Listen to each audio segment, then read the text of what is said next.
moi c'est Loïc Caillebordin sur l'appellation Pouilly-Fumé en Loire. Donc on a un domaine de 20 hectares créé par mes parents en 1980, qui sont partis de rien. Ce qui a fait notre grande chance, parce qu'en partant de rien, on se développe par opportunité. Donc on a nos 20 hectares éparpillés en 35 parcelles sur toute l'appellation Pouilly. Et l'appellation Pouilly-Fumé a une très grande diversité de sols.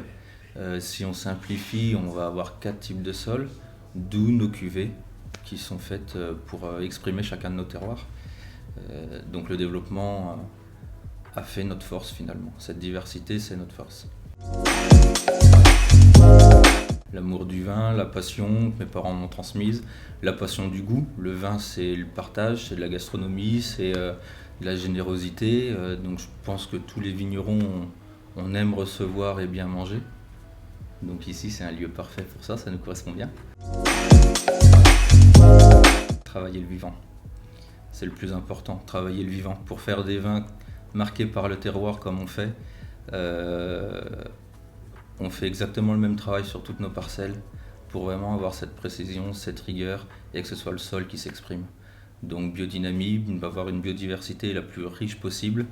Moi j'aime voir de la vie dans les vignes, en ce moment on a des moutons qui sont en train de pâturer. Voilà, biodynamie et ce suivi, cette rigueur et cette recherche de vivant, de vie dans les vignes, on la retrouve forcément dans les vins en faisant des vins qui ont l'énergie et la vitalité qu'on transmet aux vignes. Par dégustation des raisins. On va faire une petite analyse quelques jours avant de basique, sucre, acidité, pH, pour se donner une idée, mais après c'est vraiment la dégustation des raisins pour avoir la maturité des pellicules, la maturité des pépins, et donc être vraiment à la maturité phénolique la plus parfaite et la plus précise sur chacune de nos parcelles. Nous, étant blanc, on ne va pas avoir de macération, on n'en fait pas. Pressurage direct le plus tôt possible, le plus rapidement possible après la récolte, c'est très important pour garder de la fraîcheur.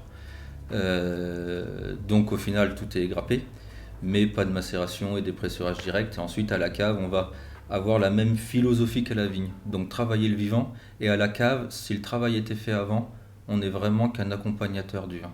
Donc il faut goûter régulièrement.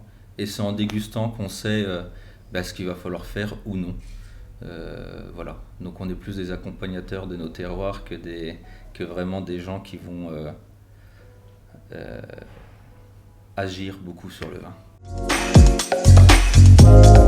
Alors suivant les cuvées, on va avoir sur nos 3 premières cuvées, les Cris, les Racines et Nanogira, on va rester sur des cuves inox et émail, sur un élevage d'environ 8-10 mois en cuve sur lit, ensuite mise en bouteille, et on vend les vins en fait quand ils ont autour de 13 mois, on démarre toujours les tonnes d'après.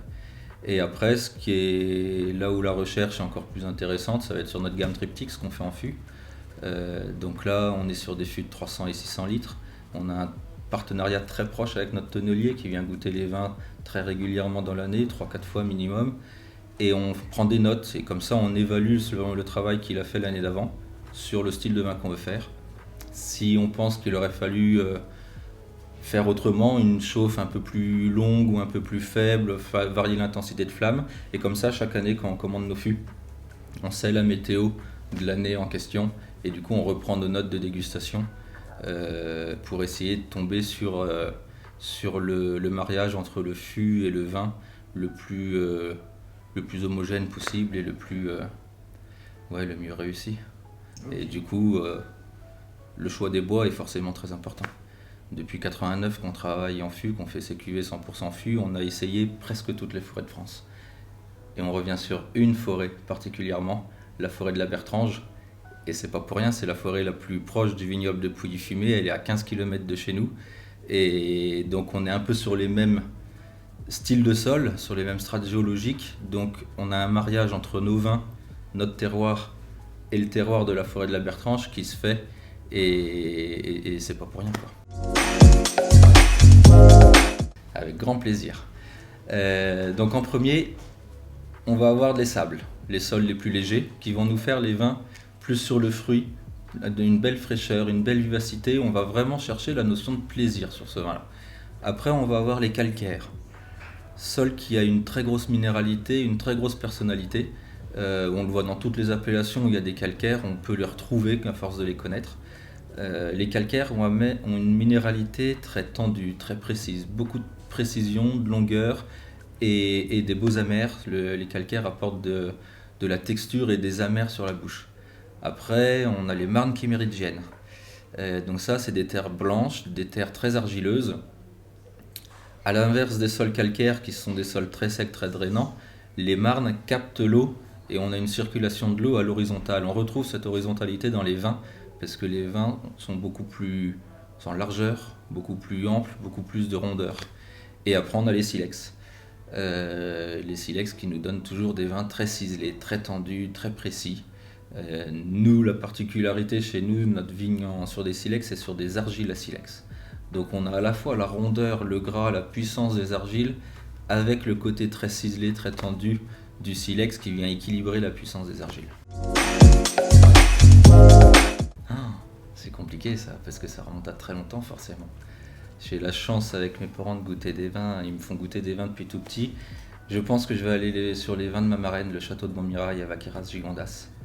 Parce qu'ils font certes des très bons vins, et puis c'est ma marraine, donc il y a toujours une histoire avec, on goûte pas que les vins. Et non seulement ils travaillent très bien, mais c'est une famille formidable, donc ça procure encore plus d'émotions. Recommencer, on l'apprend à Champagne ça. Le lendemain à 9h, on rouvre une bouteille de champagne chez les copains champenois. Oh, faudrait sortir du cliché des bulles justement. Qu'est-ce qu'on pourrait trouver? J'aime beaucoup la région de Barolo. La région déjà en elle-même est magnifique et les vins sont sublimes. Le Nebbiolo fait des vins grandioses. Oh, on était adolescents hein, forcément, autour de 14-15 ans par là-bas. J'aime beaucoup la famille Giraud en Champagne. Justement, pas de limite et toujours chercher à faire très bien. Toujours essayer de se renouveler pour toujours essayer de faire encore mieux. T'es-tu? J'ai beaucoup aimé le Vialaire 2016 à Stéphane Ogier récemment. Je l'ai fait, j'ai eu la chance avec Johan Diniz. Très très beau moment. Je retournerai bien à Barolo. C'est vraiment tombé amoureux de la région.